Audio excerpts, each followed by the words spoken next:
So, welcome to the Cathedral of St. John Berchmans for yet another adult faith formation class. Today, we're going to follow our patron saint, St. John Berchmans. What was he doing 400 years ago right now?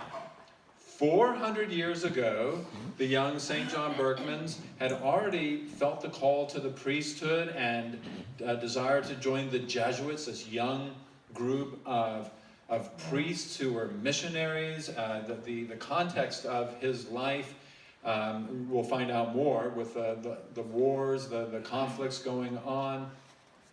He joins the order, makes the profession of faith as a novice, and then before too long they realize, wait a minute, we have a treasure with this guy.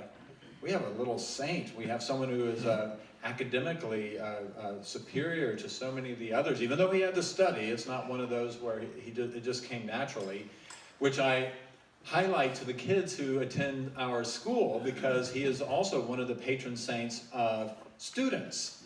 And I say he's a patron saint of students not because it just came naturally, one of those wicked smart type, and they understand what I mean when I say that, but that he had to actually study.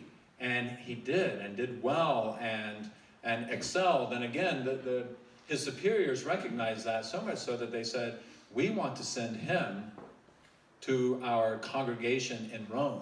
We want him to study in Rome. And so, in order to go from Flanders to Rome, he just got on the next train. No, certainly no planes, and not even the opportunity to go horseback and in a carriage from Flanders to Rome. It was a 75-day journey across the Alps, beginning right now, this time of the year. And we'll see the time frame in just a moment. And obviously he makes that journey, ends up in Rome, where ultimately, 3 years later, he dies.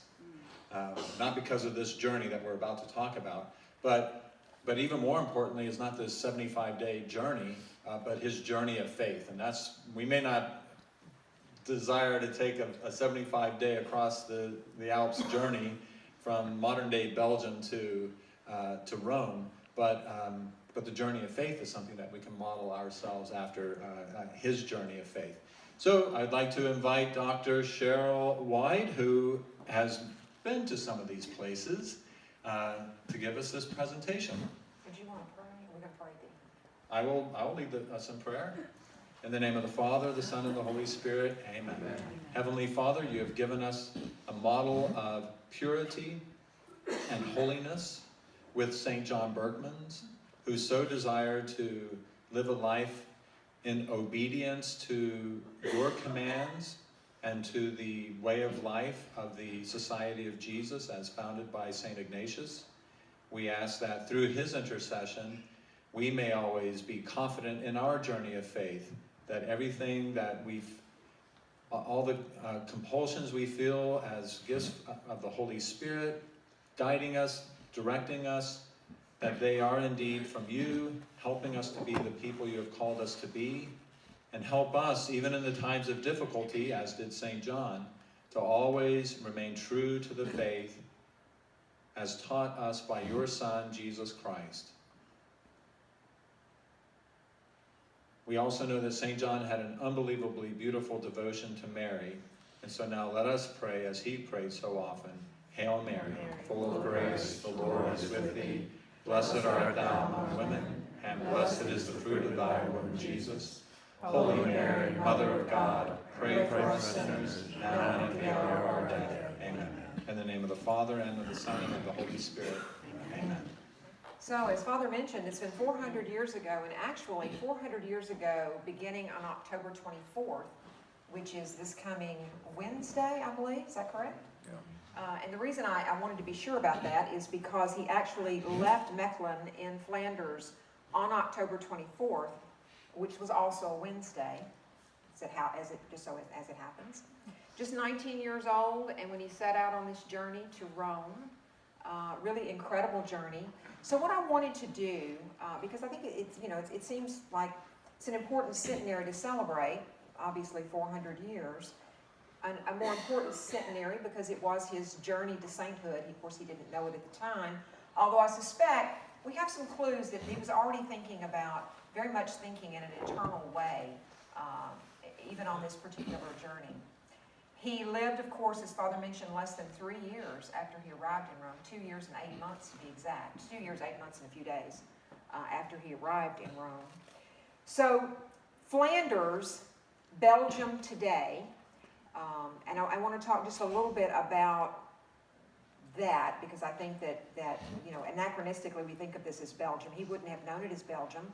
Belgium, that name didn't even exist until 1830, after it declared its independence from the rest of the Low Countries, the other Netherlands.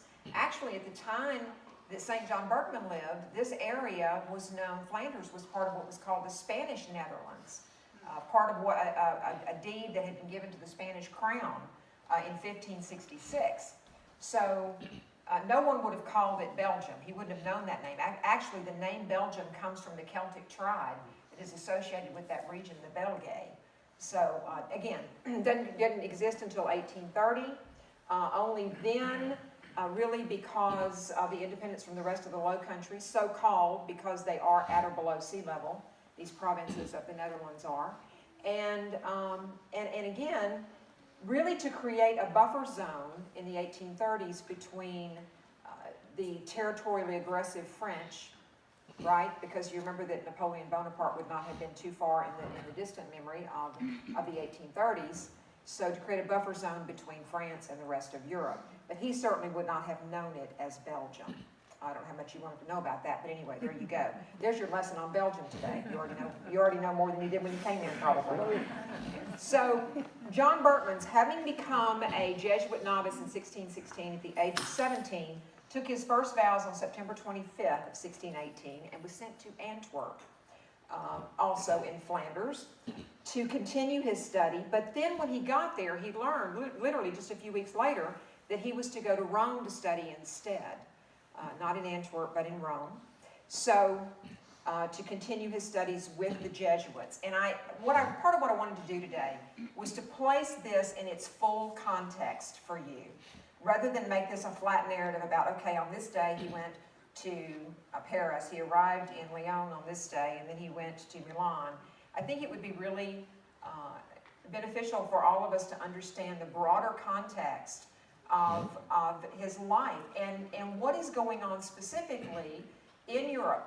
What are the places like that he visited? What would those conditions have been in 1618? And even beginning by looking at the Jesuit order. What about the Jesuits of 1618? The Society of Jesus was thriving in 1618. There's a bit of review here I want to do for those of you that might not be too familiar with the order. But already by 1618, they'd only been in existence formally since 1540. So we're talking about less than a century. They have been called in later years, they've been called God's Marines. Have you ever heard that expression to refer to the Jesuits, God's Marines? They have a few things that distinguish them actually quite a bit from other orders. No other order has spent as many man-hours in prison for the faith than the Jesuits have. It's kind of a distinguishing characteristic. No other order has produced more scientists or academics than the Jesuits. And again, founded in 1540, of course, by St. Ignatius of Loyola, although Rome formally recognized the order in 1540, Pope Paul III did, gave permission for the formation of the order. He limited their number to just 60. There were 7 original members, and he limited their number to 60 in 1540, saying they could grow no larger than that. And I think that begs a question, doesn't it? Why? Why would he feel the need to limit the order to 60? Well, I think there's a couple of things going on here. First of all, remember that this is the first order to be founded after the Protestant movement swept through Europe at the beginning of the 16th century. This is the first order. And they already had the reputation in 1540 of being a little on the zealous side, okay? And I don't mean that in a negative sense. They were zealous. And their original constitution stated that their primary objectives were education and evangelization. That's what the primary mission of the order would be. So St. Ignatius of Loyola particularly believed that education was vital. It was the prime directive. It's what was necessary to not just evangelize, but by elevating the thinking of the church, to elevate the thinking of everyone. And that elevating the thinking of the church, of course, has made them somewhat controversial in the current age, I think it's fair to say, because they continue to promote free thinking. They continue to promote open theological debate. And in a post-Enlightenment world, that reverberates very differently than it did in the 16th century. We think very differently of it because of that. This has always been, though, a great tradition of the order to do this, to challenge people to think. It has recently been said of this, and I love this quote. This is from a former superior general of the Jesuits, and it just seems so appropriate for the way we even discuss them today. He said, quote, "Catholics believe that Jesuits know everything, but nothing else." Right? Does that kind of resonate? Catholics believe that Jesuits know everything, but nothing else. And I think that's very, very true. All the great medieval orders, think about this. One other reason they may have been a little bit suspicious is all the great medieval orders were named for the men who founded them. The Benedictines, the Augustinians, the Franciscans, the Dominicans were all named for their founders. And along comes this group of zealots who want to name themselves after Jesus. And that was a little bit, I think a little bit different too in that context. So Pope Julius III in 1550, now remember 10 years has passed now, from 1540 and their formal establishment, in 1550, Pope Julius III lifted that limit on 60 members and said they could grow in whatever numbers God willed for them to grow. So what happened to change the mind of the papacy? Well, in those 10 years, between 1540 and 1550, first of all, there is the first session of the Council of Trent that convenes in 1545. Jesuits were present at that first session of the Council of Trent and made very persuasive and very emboldened speeches in defense of the faith. And so Pope Julius III was so moved by that, it is said, that he lifted this and said, please, grow in numbers, have these Jesuits grow in numbers. And it was obvious by 1550 that there was not going to be any abatement of Protestantism. It wasn't going anywhere, wasn't going away. So I think the thinking of the church was at that point in time to use the Jesuits as a tool, to use them as not just a teaching tool, teaching institution, but also to defend the faith. So their new constitution of 1550 is not just education and evangelization as their objectives, but added to that is the third, defense of the faith. It first appeared in their constitution in 1550. So the order begins with 7 men. They grew past 60, obviously, limited to 60 originally. Today there are more than 25,000 of them around the world. They have 41 saints that come from this order, 285 blesseds, and including, of course, among those saints, including, of course, our own. They are, of course, responsible for spreading the spiritual exercises, the great teachings of St. Ignatius of Loyola. They were from the start very involved in science and exploration. So remember that the age we're talking about, the 16th century, we're at the peak of the age of exploration and discovery. So they see science, they see exploration as a natural extension of their scientific endeavors.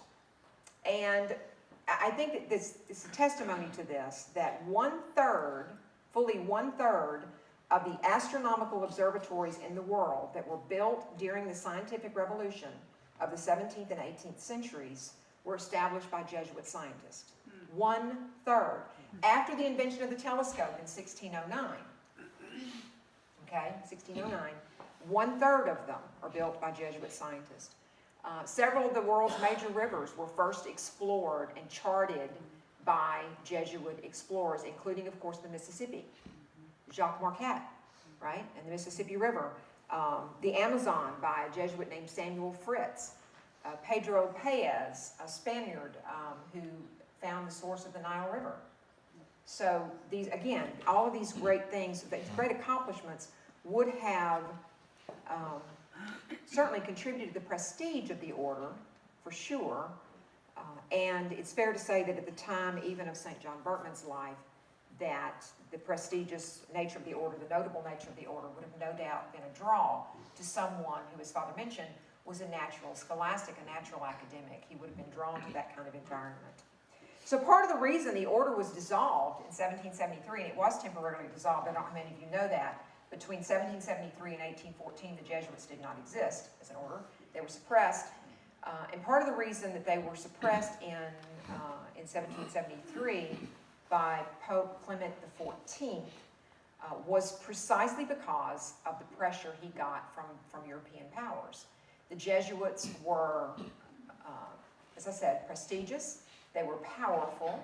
They seemed to operate completely autonomously from their countries, from their monarchs, and so there was a suppression of the order that was lifted in 1814, right after the Napoleonic era by Pope Pius VII.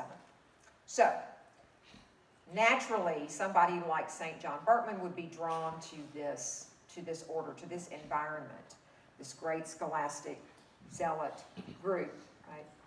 So he wrote to his father to arrange a meeting in Mechlin before he started off for Rome. And when he arrived in Mechlin, he learned that his father had died the week before. So he did not have that final meeting with his father. But in every way, the journey that he took, I think it's fair to say, on foot, was a metaphor for his service, for his commitment to his calling and to his holiness. It was a journey, as I can calculate it, okay, give or take a few miles, because I don't know the exact route he took. I know the major cities he traveled. So I did this as the bird flies, okay? As the bird flies. So approximately 1,200 miles on foot.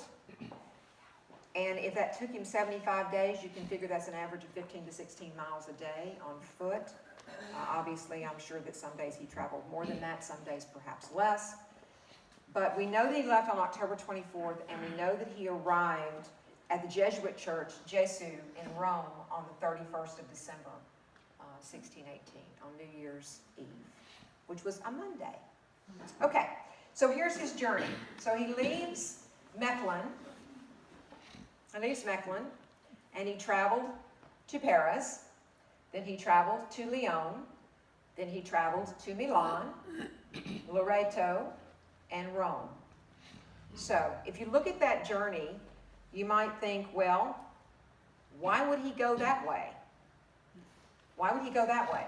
Why wouldn't he take the more direct route, which was this way, right? We have a very good reason for that. And actually, this would have, had he taken the more direct route, it would have cut over 300 miles off of his journey, and which would amount to about 20 days or so on his journey. So, this particular route is interesting for a couple of reasons, if not maybe 3 reasons why he did this. So, where did he sleep, eat, rest, attend Mass? What exact route did he take? Did he take some time in each of these great cities to see the sights that were there? If so, what did he go see? We don't know the answer to any of those questions. I know. I know. But I think, and putting myself sort of in his shoes, and I don't mean to be presumptive, but knowing the sort of things that I would want to do were I in these cities, I can sort of assume that he might too. So I think we can draw some assumptions about where he might have gone and what he might have seen. It's also a great opportunity to talk about those places, where they were, what they were. So we do know why he took this particular route. Europe was at war, the 30 Years' War, a little bitty conflict. Right? Now, not as big as the 100 Years' War, but to be fair, the 100 Years' War took lots of time off. So, the 30 Years' War, 1618 to 1648, is continuous conflict in the heart of the Holy Roman Empire. Those individual little principalities of the Holy Roman Empire were in a constant state of a pretty bloody religious war that began the year that he set out to go to Rome, 1618. So what brought about this bloody religious war? All of the divisions that were wrought by the Protestant movement. In the heart of the Holy Roman Empire, what you have is literally dozens and dozens of individual little principalities that are all ruled by a principality, meaning they're ruled by a local prince. Many of these people were descendants of Charlemagne. This is how far the lineage goes back. And together, when you think about that, together with the political disunity that already existed there, what the Protestant movement did was splinter that even further. Between Catholics and Calvinists and Lutherans and Anabaptists, who were all at war with each other, even the pacifist Anabaptists. I always find this kind of funny, that, do y'all know that really the founder of the Anabaptist movement, Ulrich Zwingli, did y'all know that he died fighting in the wars of religion in the previous century? Don't you find that interesting? The Anabaptists are supposed to be pacifists. That's just a footnote. You can take that away if you want to. It's an observation. So, these various religious streams broke into open warfare in 1618. And it is still, the 30 Years' War to this day comes down to us as one of the bloodiest and most brutal wars in history. Over 8 million casualties. And many of those were civilians. Many of those were people not engaged in combat. Many of the casualties were also related, of course, to conditions that were indirectly brought about by that war, including famine. When you burn your neighbor's crops, it affects the peasant population. When you destabilize a society and cause people to live in pretty horrific conditions, it leads to outbreaks of disease like typhus. One of the worst epidemics of typhus on record is in the Holy Roman Empire during the 30 Years' War. So we know we lost many, many people to that as well. So yes, this is why he avoided this route. And he did travel with a companion. He had a travel companion by the name of Bartholomew Penniman, who was also a fellow scholastic. And imagine this today. Imagine yourself doing this, which I've kind of done, in an age where you walk on the side of a major highway, I guess. Knowing that there's going to be rest stops, knowing that there's going to be food and facilities and coffee, right? It seems easy enough to maybe undertake a journey like this. But what I want to do is break this up kind of into three little mini things here, mini sessions. First of all, I do want to talk about the context of the 30 Years' War, because I think we can take something away from that. Why he took the route he did was because of that. Secondly, what was going on in the major cities he visited? What would be like a little snapshot you could take of the social and religious life of that given area at the time that he was there, in order to maybe get some sense of what the young John Berkman would have seen and where he would have gone. I think it's helpful to put ourselves in that context to know that. And lastly, talk specifically about his arrival in Rome. It is not my intent to to interject my own sort of wishes about where I would go here, although I admit I have some bias. But we really don't know. We don't have a detailed diary. I wish that he had left a detailed record for us, like a travel log, where every day he wrote down where he was and what he was doing in great detail, and that I could stand here and read from that to you this morning. Historians love that stuff. That's the primary sources. That's the best. But I don't have that, and we do have some great secondary sources that are drawn from bits and pieces of his account. He left a diary. He did leave some letters. He did leave something, but we don't have this comprehensive travel log. So let's talk about where he went and what he might have seen and what he might have done. Is that fair? Mm-hmm. But first, the 30 Years' War. What the heck is going on in Europe?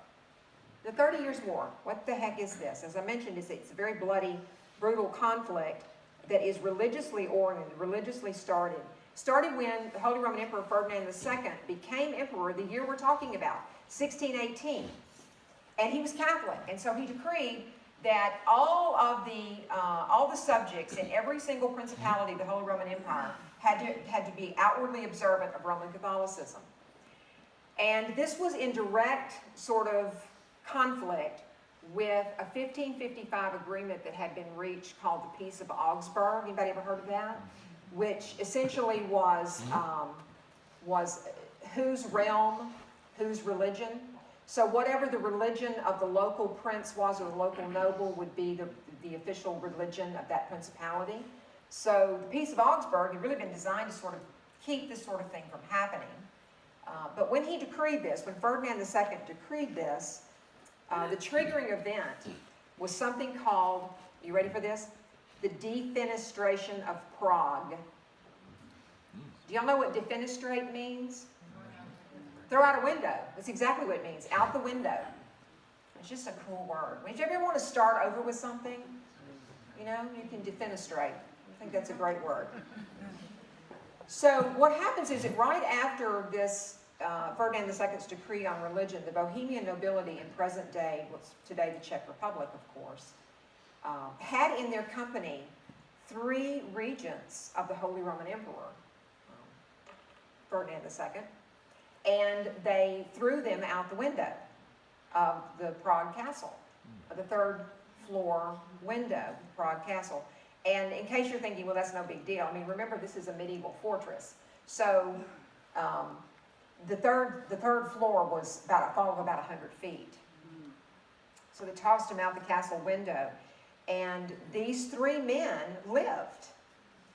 And so, of course, all of the Catholics in the Czech Republic, Bohemia, throughout Bohemia, said that this was the work of a miracle of the Virgin Mary, or that they were caught by angels. And that began to circulate very, very quickly. So the Protestant response to that was to publish a pamphlet and say that, that there were no angels involved, and there was no Virgin Mary involved. What happened was that these 3 regents fell into a dung heap. And that's why they survived. So that propaganda got out there very, very quickly. But this was the triggering event. This is what sparked the entire 30 Years' War. The beginning of open revolt in the Bohemian states, who then got the support of Denmark and Sweden and Norway. And so we're off to war. We are off to war. You have fighting in what is today, present day, Austria. Austria didn't exist until the peace treaty that ended this war. You have fighting in Austria, you have fighting down in Pennsylvania, and you even have the Ottoman Muslims fighting on the side of Protestants against Catholic Poles. Think about that. Muslims fighting on the side of Christians against other Christians. So it really is a pretty bloody business. And as I said, that's not all. Typhus and famine were rampant. People were dying of starvation, and people were dying of disease in large numbers. So yes, is there any question about why he took the route that he did? And can I add just one more thing to that? If war and famine and disease is not enough, how many horsemen of the apocalypse did we mention? If that's not enough, this is also the peak of the great witch hunts of Europe. Between 1600 and 1700, we're burning lots and lots and lots of witches in the Holy Roman Empire. Protestants have the record. They hold the record for witch burning. So that is going on as well. And that's a whole other class, y'all. That's a whole, I could talk for hours about that. That is a fascinating little social exploration of 17th century Europe. Okay, so the major cities he visited, as I mentioned, the first place he goes is Paris. He passed into France, and from the starting point of Mechlin in Flanders, this would have been approximately 200 miles, because we know he didn't walk this continuously, and you can assume that he stopped. There's much about that foot journey from Mechlin to Paris that we do not know, but we know that he spent some time in Paris, because this was, of course, the first major notation about his journey, that this is where he spent, that this is where he stopped, the first major notation we have. So France in 1618, particularly Paris, was an incredible city. This was the France of King Louis XIII, who had just sort of ditched his regent, Cardinal Richelieu, who had undertaken a great campaign of building and revitalization. This was when the Louvre was expanded. It's when the magnificent Tuileries Palace was built in Paris. So John Berchmans would have arrived in a very gleaming, pretty, new city of Paris. It was a model of good government, 17th century France, a model of good government, a cultural, artistic center. The founder of the Bourbon dynasty, Henry IV, began the process of consolidating, that's Louis XIII's predecessor, by the way, began the process of consolidating absolutism in the monarchy. So there was good government, there was strong government, centralized power, and brought the French wars of religion to a close, long before they started in the Holy Roman Empire.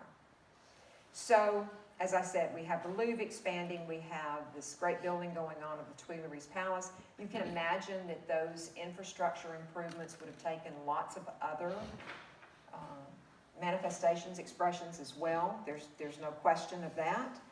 But this was the finest city in Europe, rivaled really only at this time, the early 17th century, had a population of about 500,000 people, rivaled only by London, which had a population of a little bit more than 500,000 people.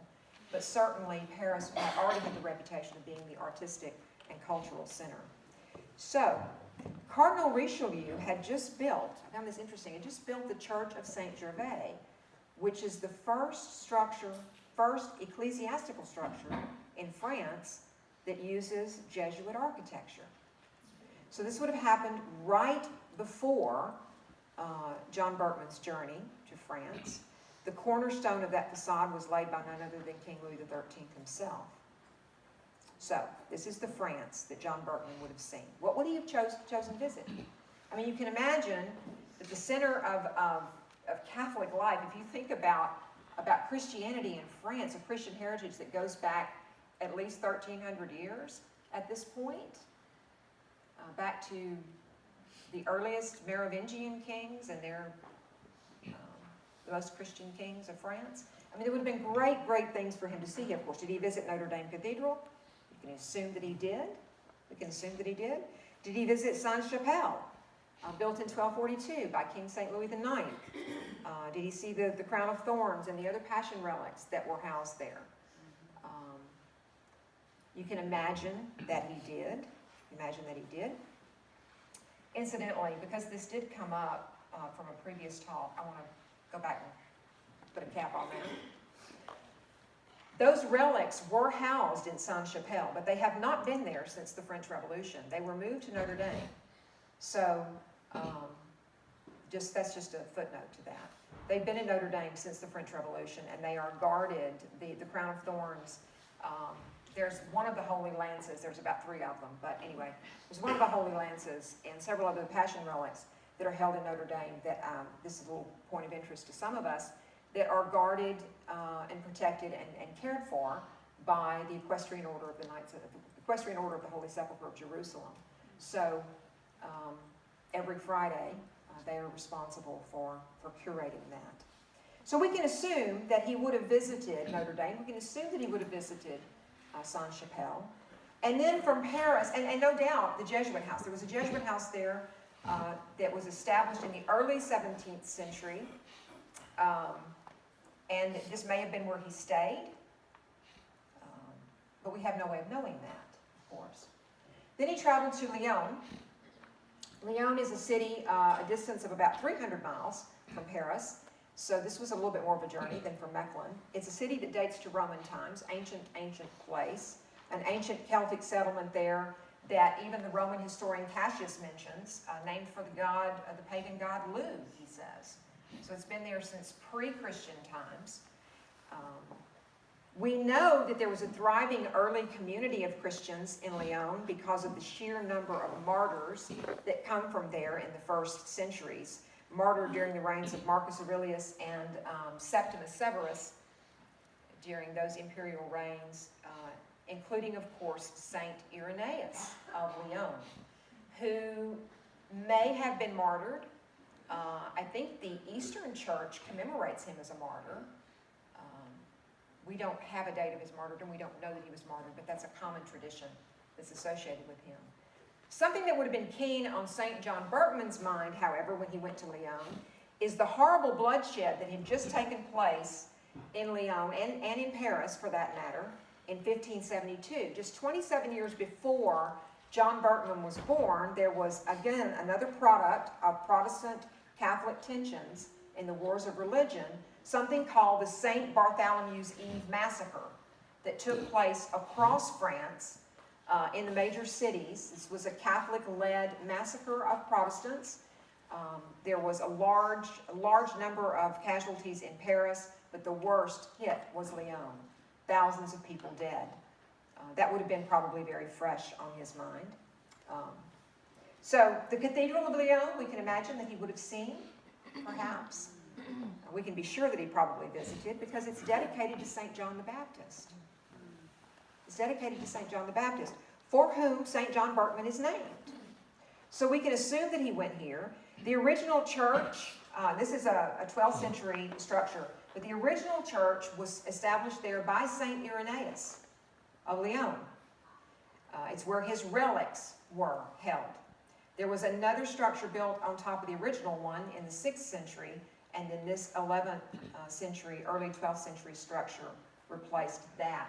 So you can imagine that John Berkman would have gone here. But here's what's interesting. Let's talk about what he wouldn't have seen. What he wouldn't have seen at the Cathedral of Lyon is the relics of St. Irenaeus, because those were completely and utterly destroyed by the French Calvinists in 1562. So he would not have seen the shrine of St. Irenaeus. This Protestant legacy, I think, of division and the violence that ensued because of that would have no doubt made an impression on him. And remember that the Jesuits were pledged to the defense of the faith. So this would have definitely tugged on him, I think it's fair to say. Okay, so from Lyon, he traveled to Milan, a distance of nearly 300 miles on foot. Another ancient Celtic town. This is actually one of the furthest places, furthest southern settlements that the Celts were, that we're aware of. Again, prehistoric, but they entered the history here at about 600 BC, so a very old place. Milan, the name, of course, comes from the Mediolanum, which means sanctuary. Sanctuary, a great Christian city. Again, it was here that the Emperor Constantine the Great decreed the Edict of Milan, which extended religious toleration to all Christians throughout the empire. 313 is the year that happened.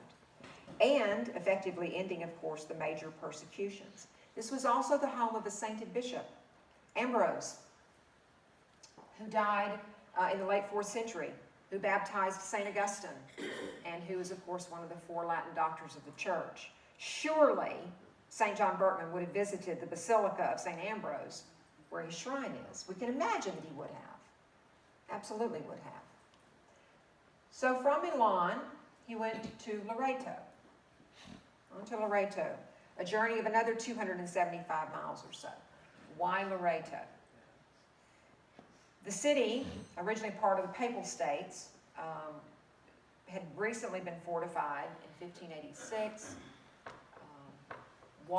fortified by Pope Sixtus V, particularly because of the Italian wars that had raged up and down the peninsula, and something that he felt like needed to be protected there in Loreto.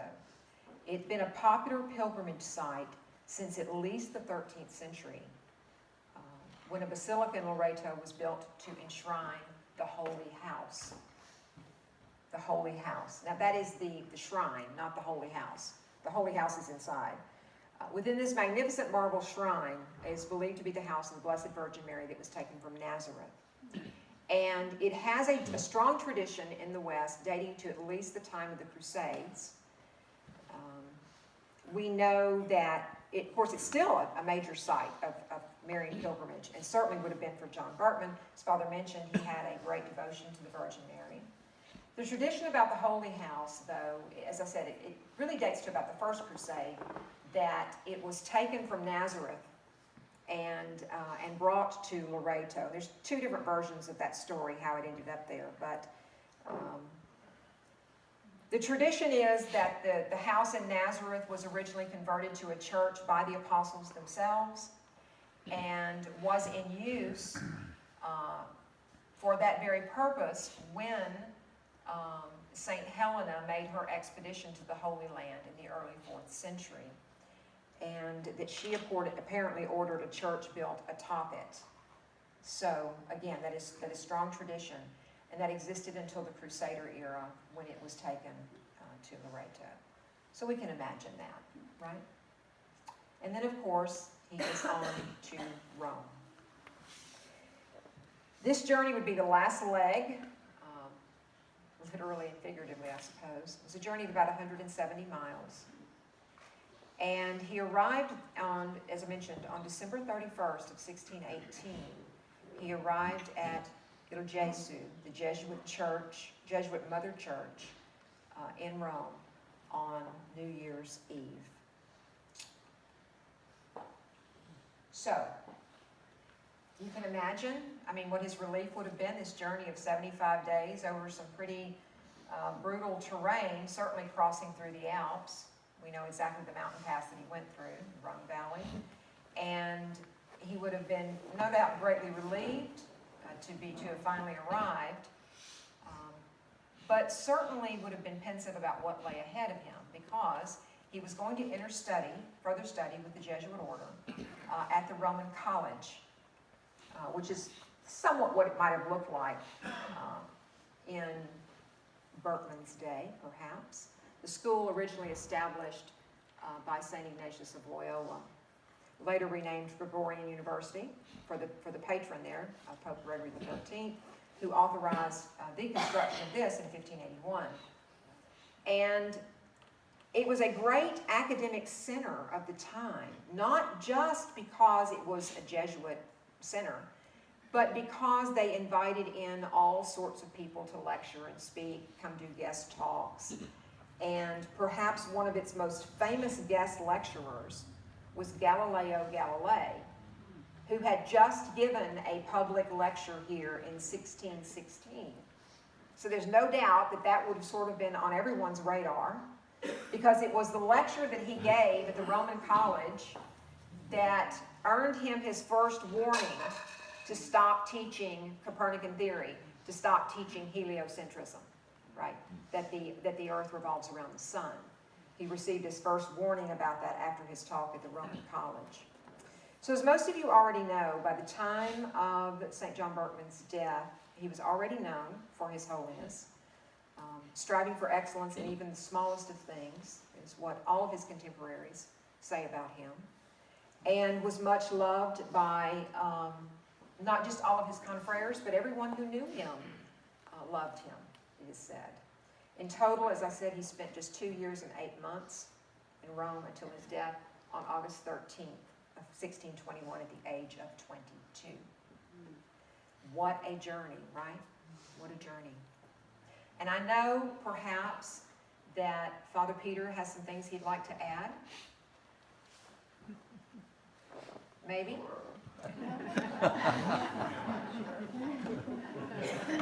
I thought all I'd have to do is hand you the microphone.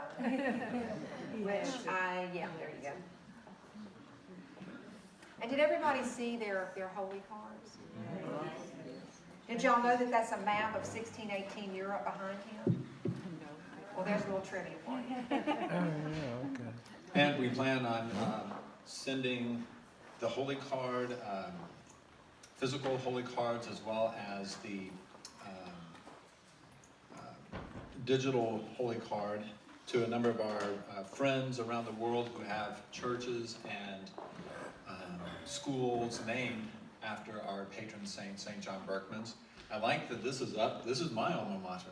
Yep. This is where I went to school, the Gregorian University. Looks a little different, doesn't it? No, the piazza does. You know, the Trevi Fountain is, go down this way, and just literally 2 blocks away. So that kind of gives you a situation of situating it in the actual city. And St. John Berchmans, so Dottie actually went to Loreto, so saw the house of of Mary there, so she's done something before I did it. I look forward to going there because it was a sight. And so St. John Berchmans did write about his experience in Loreto because he had just been there and then did the final leg of his journey to Rome. So it was Christmas. He was there for Christmas Eve of 1618. And you may recall 2 years ago when we had the Heart of St. John Berchmans here, right after that was Christmas, and I gave some excerpts from that. So there are a lot of beautiful things that are mentioned about his actual journey. And when he arrived to the church called Jesuit, literally it means Jesus, but it means Jesus in the sense of the holy name of Jesus. You know, at the name of Jesus, every knee shall bend, etc., etc. So when they go there, it's not just, oh yeah, I go to Jesus. Where do you go? You know, it's the sense of the holy name of Jesus. And it's, you know, you walk in, it's a beautiful church. On the right, for those of you who have been to Rome, you might remember the hand, the forearm, the blessing arm of St. Francis Xavier is there. And on the left, St. Ignatius of Loyola is buried. And it's only about a half mile away where there's a church called St. Ignatius. St. Ignatius is buried in Il Gesù, the Jesus, and that particular church, St. Ignatius, is the first one in the world that was built after his canonization, and it was in that church that our patron was buried and is buried, along with St. Aloysius Gonzaga, St. Robert Bellarmine, and a few others who are buried there. And that church, for those of you who are familiar with the city of Rome, has that fake dome. You know, this is the church that when you walk into it, you look up and it's like, oh, okay, that looks like a nice dome. Well, it's painted from the perspective of being way in the back of the church, so that when you're literally under it, it looks like the whole dome is falling upon you, back towards you. And when you're standing there, to your right in that transept of the church is St. Aloysius Gonzaga, and to the left is our patron saint, St. John Berchmans. And that church is literally physically attached to what is called the Roman College. So St. John arrived, and his companion arrived, and by the way, his companion died even sooner than St. John Berchmans, another story as well. But so after they arrived, then they go just, like I said, about a half mile away in the direction of the Pantheon, which certainly he would have seen as well, and started his studies. So it's called the Roman College, but there was also a place where you live and you study, and you're part of the formation in the Jesuit order then. So back to the Jesuits and why he chose the Jesuits. Part of the conflict that also existed in Flanders and all the lowlands, the Low Country, the Netherlands, and then you have the influence of King Philip II down in Spain, and there are other religious orders that are there, but it was the Jesuits who came to this little particular area of Flanders. So he would have been exposed to the Premonstratensians. They're the ones who are dressed in all white. They kind of look like they're walking around as if a pope. The Norbertines is another way of referring to them because they were founded by St. Norbert. He was influenced by them, very much so. Said Mass, served Mass, early in the morning in Diest. He loved to assist at Mass and would do so several times a day if he could, and then would get to the kind of makeshift school, and then he joins. See, seminary back there, especially early on, it wasn't that you went to a seminary. You would go be with a priest who would help teach you what it was like to be a priest, and here's the life of a pastor. And so there was more of a apprenticeship, really, except more and more the university systems developed, and then you would have people like our patron being sent to study in these places of higher education.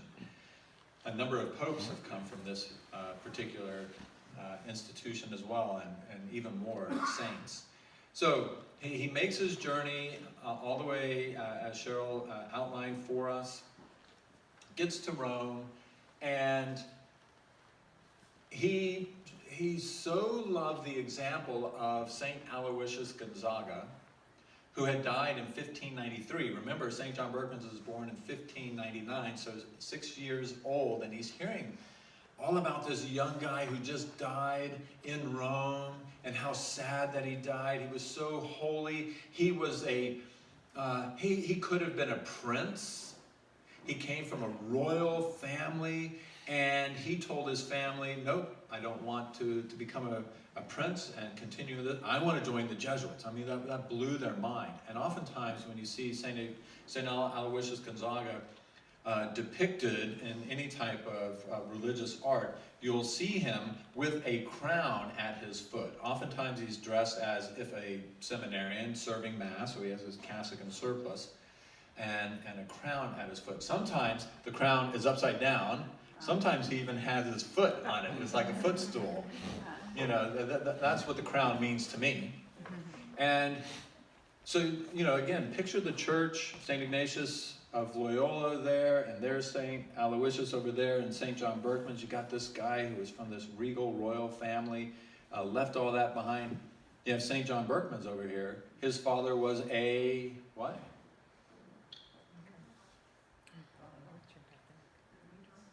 Merchant. Weaver, no. Cobbler, shoes. But you didn't. So anyway, no, shoemaker. So shoemaker. He was a shoemaker. And I will say this, I love it because the shrine of St. John Berchmans in Diest, the birth home, is literally surrounded by a shoe store today. It's great. Now, I mean, it's, you know, you've been to places before in the world where, you know, the city would have destroyed something older, and they would, but they didn't want to destroy. It's on St. John Berchmans Street. This particular shrine of his birth home, and so you have the prince and the pauper, as it were. You have the, you know, but both can be raised to the dignity of the altar. It has nothing to do with your upbringing, your finances, or anything. Holiness of life, quite the contrary, is something very different. So, I mean, you can even just see that right there. St. Stanislaus Kostka is buried not too far away from there as well. So he was the first of the young Jesuit saints. And a lot of these plaques that we have up here, especially in this section behind those banners, have three saints together. And St. Stanislaus Kostka was also from a wealthy family from Poland, born in 1550, died in 1568, the same year that Aloysius was born, 1568, and then he dies in 1593. And then shortly after that, we have St. John Berchmans. So back to back to back, we have these young, unbelievably great holy saints. But St. John grew up and wanted to be another St. Aloysius. So even in the litany of St. John Berchmans, it says, you know, faithful imitator of Aloysius. And when he arrives to not just the Jesuit, but then the Roman college, you know, there's a great welcome because they knew that these kids, these two novices were arriving, and lo and behold, he is put into the room of St. Aloysius. So he was able to, that's where he lived, that's where he studied, and right now, that particular floor, the section of the Roman college is preserved to this day, and it is a shrine to both of the saints. And so anytime that I take pilgrims to Rome, we always go to his tomb, obviously, and then you just, you know, I told you the building is attached to it. We go, like, literally next to it, go up these flight of steps, kind of walk around the edge of of the courtyard. You can see the courtyard down there, go to the other side, and you get to the rooms, and now it's a beautiful chapel and a lot of relics there, a place where they would have made their vows, the chapel there. So, I mean, it's really very beautiful, and there's such a devotion to them in both Flanders and in Rome that they want to preserve all of these things intact so that the pilgrims can go.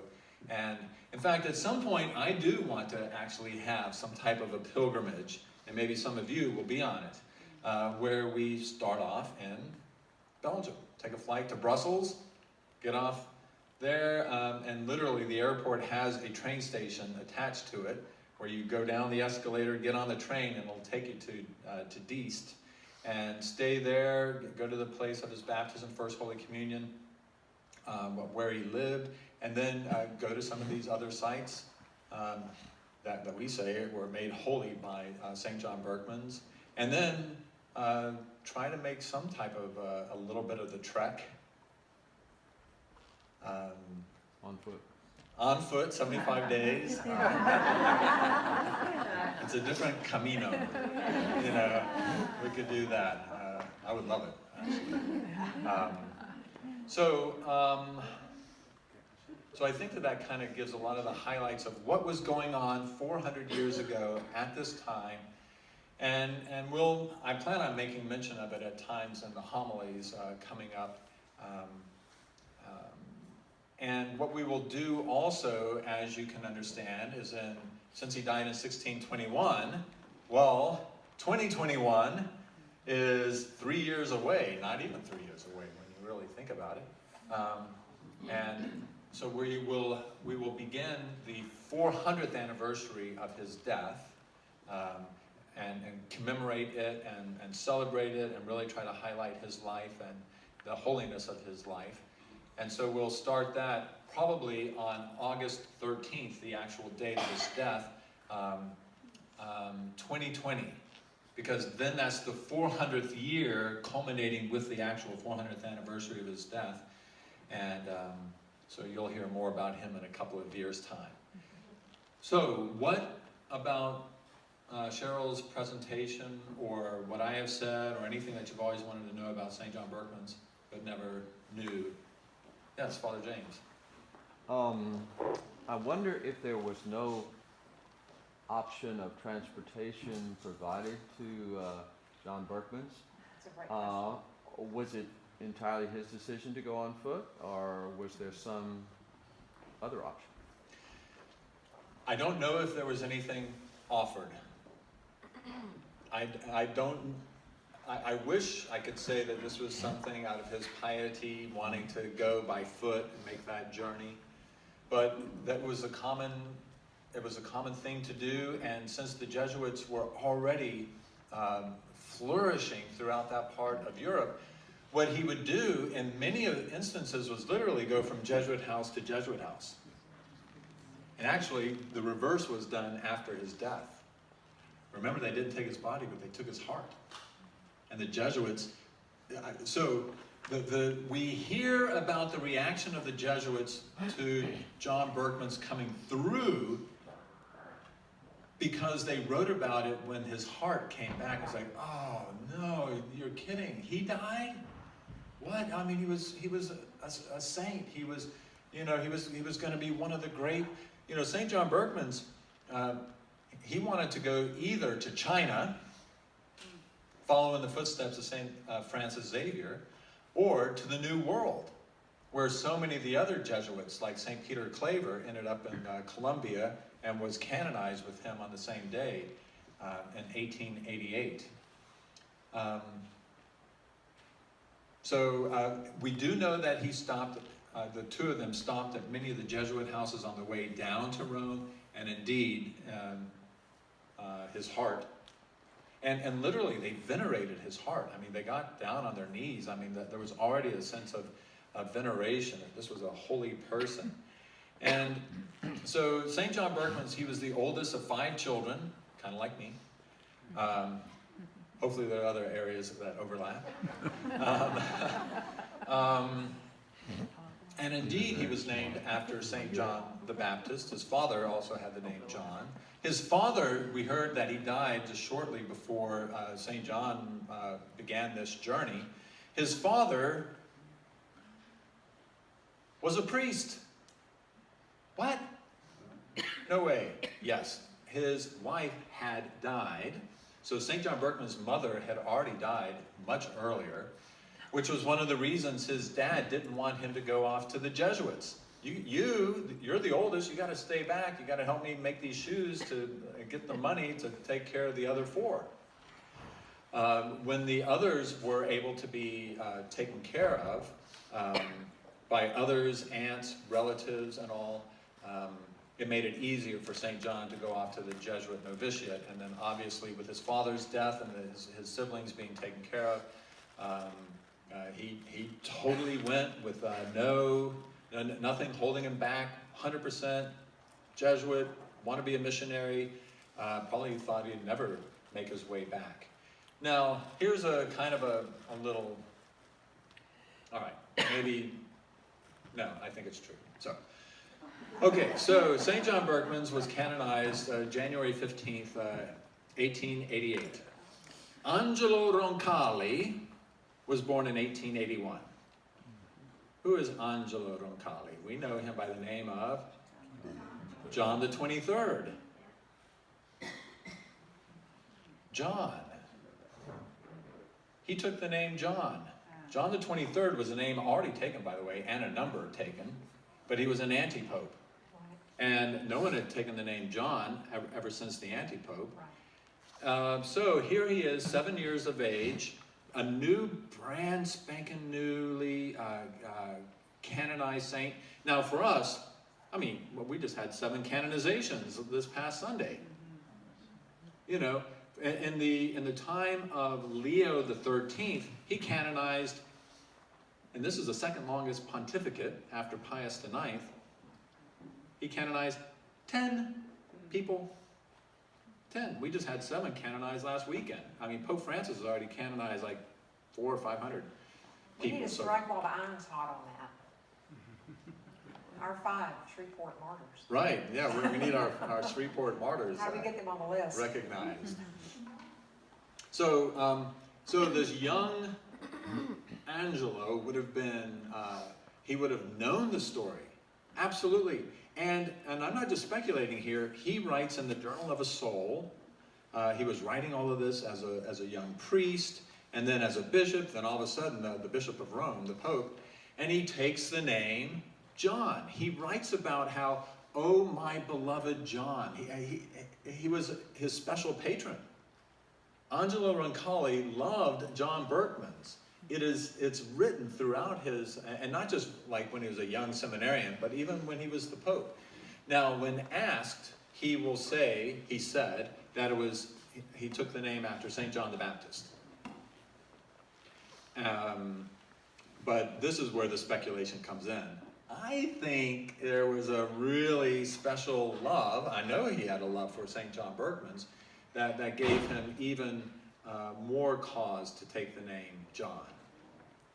So anyways, for what it's worth. Don, did you have a... What is the first recorded miracle associated with St. John Berchmans? The first recorded miracle took place when his body was laid out on the bier. It would not have been a coffin. And literally, there was such a devotion to him already that they took pieces of cloth from his cassock, and they took so much cloth that they had to take his body to the back to the sacristy and put another cassock on him. At which point they discovered that his little pinky toe, it's going to sound horrible, had been removed. People already wanted a relic. Some of his hair had been taken, a lot of different things. I mean, it was, people were there that they just wanted to touch him.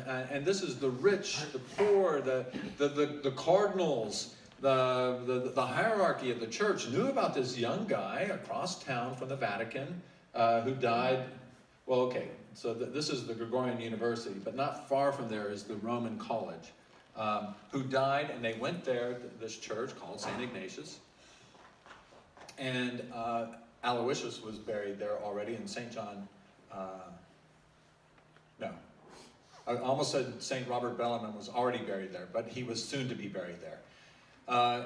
Anyhow, everyone wanted to go and see him, and normally you're buried, the day you die, you're buried. Back then, that was what took place. But then they realized, whoa, we can't bury him yet. There's way too much of a devotion. Not everyone got to see him. This one woman who wanted to go and just kind of touch him and pray through his intercession, she was blind. She couldn't get there. The next day, she was able to get there and took his fingers, touched her eyes with his fingers. She was immediately cured. Now this is in front of ecclesiastical officials right then and there. They knew the woman, they knew her to be blind. She was well known. Immediately spontaneous, miraculous cure took place then and there, and it is recognized as the first miracle. In fact, in Diest, in the church called Saint Sulpice, I mean, he was baptized in the church there, all the way in the back to the left. And by the way, our high altar mimics the altar of this chapel in Diest in honor of St. John Berchmans. God, I have way too many things to say. Where was I going with that, Don? Miracles associated with them. Okay, great. There we go. So, thank you. I don't even know why I went there. So anyway, okay. Because in the chapel, there's this big, huge painting of that very first miracle.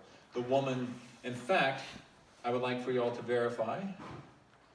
Okay, Father James, you see St. John Berchmans in a coffin there, Velma? Well, not yet. Not yet, okay. Well, And you see the woman there, she's holding her fingers to her eyes, she's looking up, she can see. So, since you mentioned it, okay everyone, can you kind of see it? Right there. You know, so it's the first miracle, and yeah, I have it as my screensaver. Okay. I was hoping someone would ask. So, and then there's another miracle of a sister, a religious sister in Flanders, who had prayed through her intercession. And we all know the third miracle. The third official miracle. Keep in mind that there are many recorded miracles through the intercession of St. John Berchmans, but the third one was right here in our state, Grand Coteau. So let me situate it for you. So you have these Jesuits. They're being beatified. They're being canonized. St. Aloysius was already canonized. And then St. John Berchmans' cause is progressing very nicely. Remember, with St. Aloysius, when he died, it was like 25 years later that the rector of that place starts writing all about the life and death and the holiness of St. Aloysius. And hey, any of you classmates, if you remember anything, come and tell me. And if you have things, because so many people immediately took all of the books and writings and everything, the personal effects of St. Aloysius, they were gone. When St. John Berchmans died, they closed the room.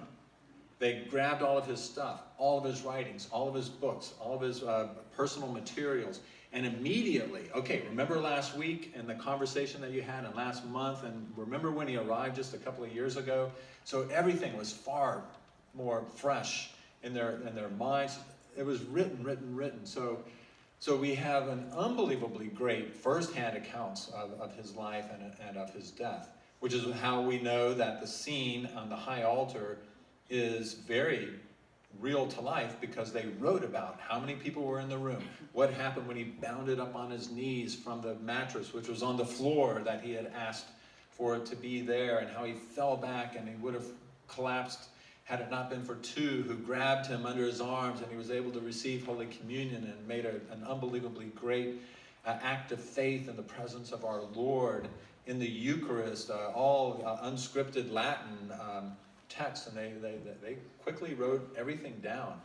And so here's the process of canonization, and then the Jesuits are disbanded by Pope Clement XIV, who, in an unbelievably great irony, so here is the Gregorian University. If you walk down through this piazza, right down here, and you take a left, there's another church, because there's churches everywhere over there. And in that church, it's dedicated to the 12 apostles, but buried there are Philip and Simon, James the Lesser. Yeah. James the Lesser. But when you walk in, and all the way to the back and to the left, is the tomb of Pope Clement XIV, the very person who suppressed the Jesuits, and this is like their major. So we students visited that tomb often. So, okay, I digress. So that's a little bit more about our patron and how they knew him, and the Jesuit order is suppressed, but people are still praying through his intercession. So he doesn't get he doesn't get beatified as quickly as the others do, because the order is suppressed. And they stop looking at any of, there are no Jesuits that are canonized or beatified in like a 100-year span, but once they're back in the favor of the church, and they, and like Cheryl said, it was all for politics, especially Spain and Portugal, that they were kind of at each other's throats, especially regarding the missionary activity in the New World, like Argentina, Brazil, that whole, so it wasn't for ecclesiological or theological reasons why the Jesuits were suppressed. It was all political. So now they're back in the favor of the church, and all these miracles keep happening. And so Pope Gregory XVI beatifies John Berchmans in 1865. 1865. So civil wars going on over here. He is beatified. Everyone would have heard about it, because, I mean, you know, once word finally got to all the convents and seminaries and different Jesuit places. There's a Jesuit place in Grand Coteau. They would have found out about it. That place, by the way, the novitiate is called St. Stanislaus Kostka. So a lot of people don't realize it. It's the first of the 3 young Jesuit saints. And behind the Jesuit novitiate and that area that's still there right now in Grand Coteau, so about a mile behind are the Madams of the Sacred Heart, and one of the young sisters, well, she's not even a sister, she's a novice, is literally at the point of death, and on the 9th day of a novena, through the intercession of this newly beatified John Berchmans, she is cured. So now we're in 1866, and of course 150 years later it's 2016, which is why we had his heart here in this state for that anniversary.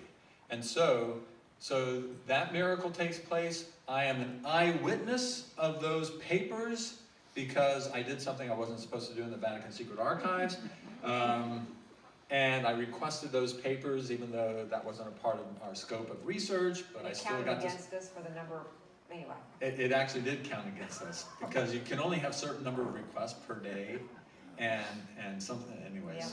Yeah. But I saw them. I saw them. I wanted to see them. I saw them. So they're there. And of course, so you have, that's 1866. It's 22 years later that he's canonized as saint, 1888. And then 14 years later, they separate, the community separates. It's only 28 years after Holy Trinity and the 1873 yellow fever epidemic. They create this new church on, well, as you know, on Texas Avenue. And they name it after their most recently canonized saint, with a relation to the state of Louisiana itself. First church in the world, St. John Berchmans, and of course now the only Cathedral. I was in Chicago, as I mentioned to you, and just a couple of days ago, literally walking on Michigan Avenue towards Millennium Park, and all of a sudden I saw this cutout white board of Pope Francis as I'm walking, and there's a shop, and I see it, and then there's a statue of Mary, and I look up, it's a Paulist press, and the sisters were in there and everything, and we chatted, and I said, I'm from the cathedral, rector of the Cathedral of St. John Berchmans. Oh, what a beloved saint. Yeah, she had like a little Irish accent. I'm like, oh good, you've heard of him. Well, of course we've heard of him, because everyone in religious communities know one of the very famous things that St. John Berchmans said. He said, my penance is living in community.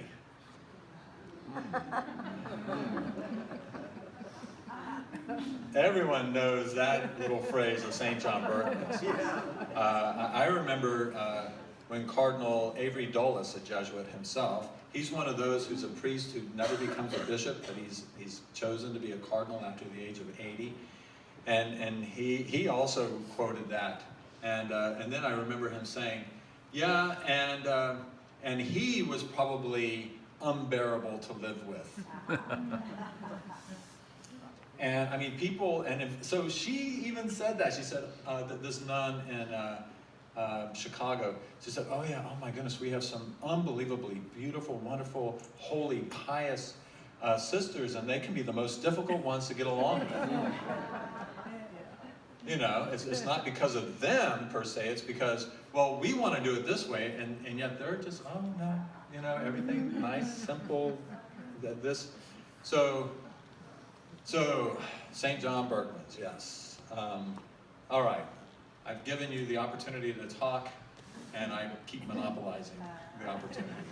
Any other final questions, and then we'll break for Mass. I need to make 2 quick announcements, if I can. Anybody have another question before I jump in? One final comment or question. What did these young Jesuits die of? Okay, so he died, St. John Berchmans, what did the Jesuits die of? And the 3 had different things. St. Aloysius, there was an epidemic going on in the city of Rome, and he, very similar to our 5 yellow fever priests, he went in at a time of the epidemic, and without regard to his own health, ultimately contracted the disease and died. Now, of course, the yellow fever priests here, they thought that by being with these individuals who were sick, that they would contract the disease as you normally do. They didn't realize it was mosquitoes around. So when they went to them, they're like, okay, it's all right. We're going to go in, and we know that we are going to be even more susceptible to the disease. Well, they were, because they were where all the mosquitoes were, but it wasn't that they literally contracted that disease. St. John Berchmans, he died on August 13th. August in Rome is very, very, very super hot, especially with all the cobblestones and marble and everything else around there. And so, in fact, to this day, a lot of Romans leave town. It's called Ferragosto, the Roman holidays, the August holidays.